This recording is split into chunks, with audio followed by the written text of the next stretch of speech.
देवियों और सज्जनों, सैनिटरी पैड्स जो कि हर महिला के काम आता है। महिलाओं में हर 28 से 30 दिन में उन्हें ब्लीडिंग होती है, जिसे पीरियड्स कहा जाता है। साइंस की भाषा में इसे मेंस्ट्रुअल साइकिल कहा जाता है। ये प्रक्रिया हर महीने होती है। लड़कियों में 13 साल से शुरू होकर 45 से 55 साल तक चलती है। इसका मतलब हर महिला को अपने जीवन में 500 बार पीरियड्स का सामना करना पड़ता है और उसी ब्लीडिंग के लिए इस्तेमाल होते हैं सैनिटरी पैड्स, जो कि उस ब्लड को हाइजीनिक तरीके से कलेक्ट करके डिस्पोज करने के लिए उपयोग में लाई जाती हैं। लेकिन जो पैड्स आजकल मार्केट में बिक रहे हैं वो इस काम के लिए बहुत ही हानिकारक होते हैं। यहाँ तक कि इनसे कैंसर जैसी भयानक और जानलेवा बीमारियां भी हो सकती हैं, क्योंकि इन पैड्स को मैन्युफैक्चर करते समय इनमें कुछ ऐसी चीजें शामिल की जाती हैं जो कि वजाइना जैसे सेंसिटिव बॉडी पार्ट पर बहुत बुरा असर डालती हैं। इन पैड्स में डाइऑक्सीन नामक केमिकल का इस्तेमाल किया जाता है। इस केमिकल को महज पैड का रंग सफेद करने के लिए इस्तेमाल किया जाता है, लेकिन ये शरीर के लिए हानिकारक होती हैं। इससे स्किन डार्कनिंग से लेकर ओवेरियन कैंसर जैसी जानलेवा बीमारी भी पनप सकती है। और तो और अगर आप इसकी जगह टैम्पॉन्स का इस्तेमाल करते हैं तो वो भी एक समय के बाद आपकी जान के लिए हानिकारक साबित हो सकते हैं। दरअसल टैम्पॉन्स को अगर 4 घंटे के अंदर बाहर नहीं निकाला गया तो ऐसा संभव है कि आपके लोअर एब्डोमेन में असहनीय दर्द हो, और तो और ये इतना भयानक होता है कि आपकी मौत भी हो सकती है। इसके बाद एक और ऐसा कारण जो बताता है कि इन पैड्स का इस्तेमाल हानिकारक हो सकता है, वो ये कि इन पैड्स को सुगंधित करने के लिए भी एक केमिकल का इस्तेमाल होता है, और ये भी शरीर के लिए बहुत ही हानिकारक साबित हो सकता है।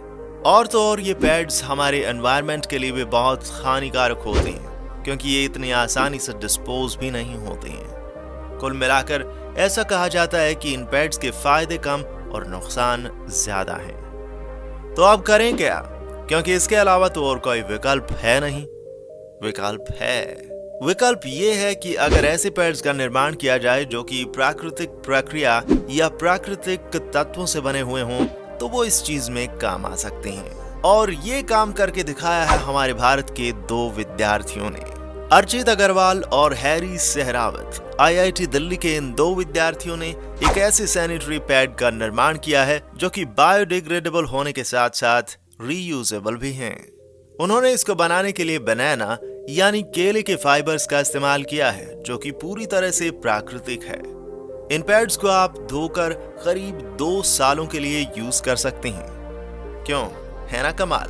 तो आज ये वीडियो हम आपके लिए लेकर आए हैं, जिसमें हम आपको बताएंगे कि ये बनाना फाइबर और सैनिटरी पैड्स आखिर बनते कैसे हैं। इसमें हम इन पैड्स को बनाने का पूरा प्रोसेस जानेंगे, बनाना फाइबर के एक्सट्रैक्शन से लेकर सैनिटरी पैड्स की पैकेजिंग तक।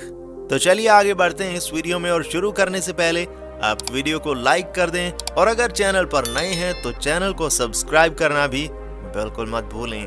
तो आपको जरूर ये ख्याल आया होगा कि आखिर उन्होंने इन पैड्स को बनाने के लिए केले के पेड़ के फाइबर को ही क्यों चुना, है ना?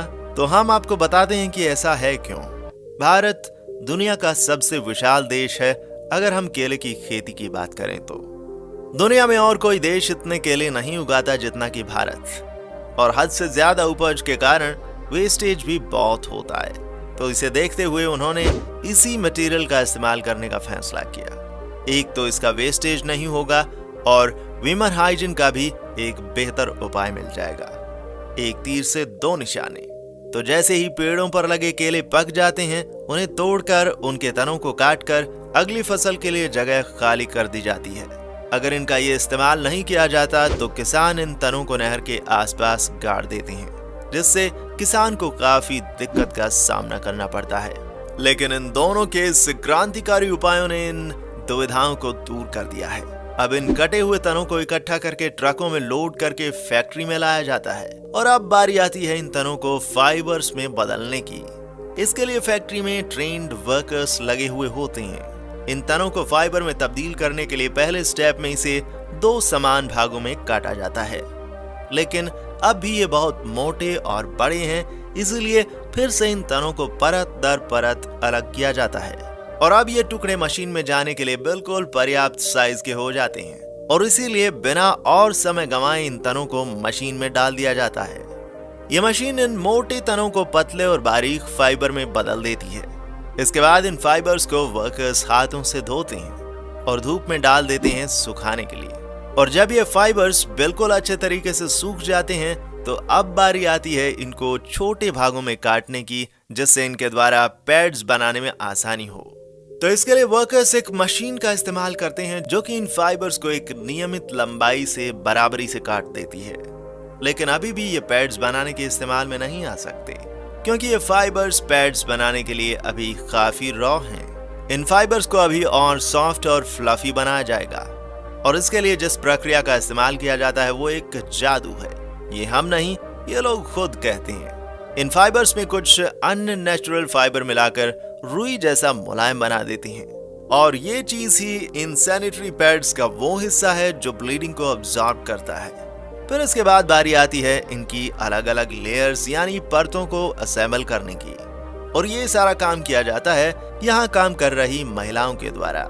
इन महिलाओं का काम होता है इन बनाना फाइबर्स की शीट को दूसरी शीट्स के साथ असेंबल करके इसे एक प्रॉपर पैड का आकार देना, और इस काम को ये लोग हाथों से ही अंजाम देते हैं। और ये जो दूसरी शीट्स इस्तेमाल की जाती हैं ये भी किसी दूसरे पेड़ से ही बनाई जाती हैं, जैसे मकई का फाइबर। मकई के फाइबर से पैड बनाने की प्रक्रिया को हम एक अलग वीडियो में बात करेंगे। आपको ये जानकर शायद आश्चर्य हो कि इसके एक तने से लगभग 3000 सैनिटरी पैड्स तैयार किए जा सकते हैं। और एक बार इनका असेंबलिंग का काम हो गया तो इन लेयर्स को एक साथ काटकर सैनिटरी पैड्स का आकार दे